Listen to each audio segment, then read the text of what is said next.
Selamat datang di kanal YouTube Kontan TV. TikTok, aplikasi video pendek yang sangat populer, kini menghadapi pertempuran hukum besar di Amerika Serikat.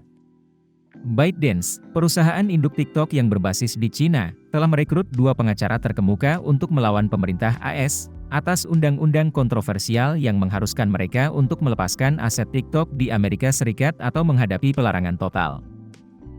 Kasus ini akan disidangkan oleh Pengadilan Banding Amerika Serikat untuk sirkuit DC pada 16 September mendatang. Andrew Pincus, pengacara dari firma hukum Maya Brown, akan membela TikTok dan ByteDance.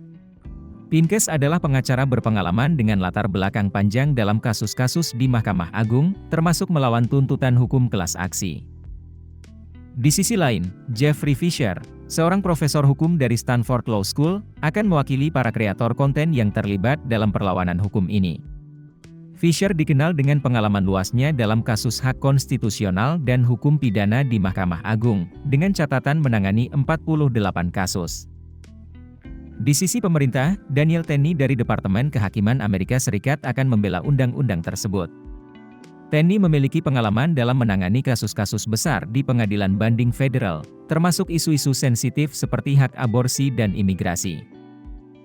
ByteDance dan TikTok juga didukung oleh tim hukum dari firma hukum Covington & Burling, termasuk Alexander Berengo sebagai kepala tim pengacara mereka.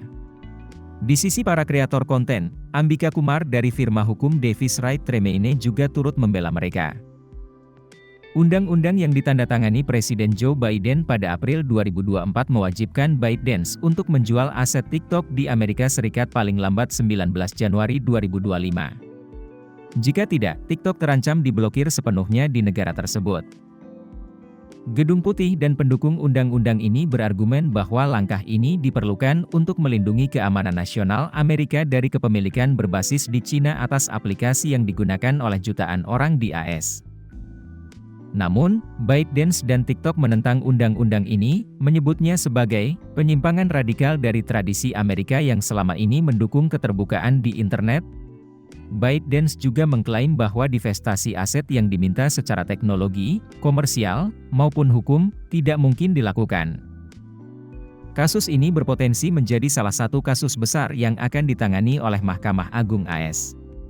TikTok dan Departemen Kehakiman telah meminta agar keputusan pengadilan diselesaikan pada 6 Desember 2024, memungkinkan Mahkamah Agung untuk mengambil keputusan akhir sebelum tanggal pelarangan diberlakukan.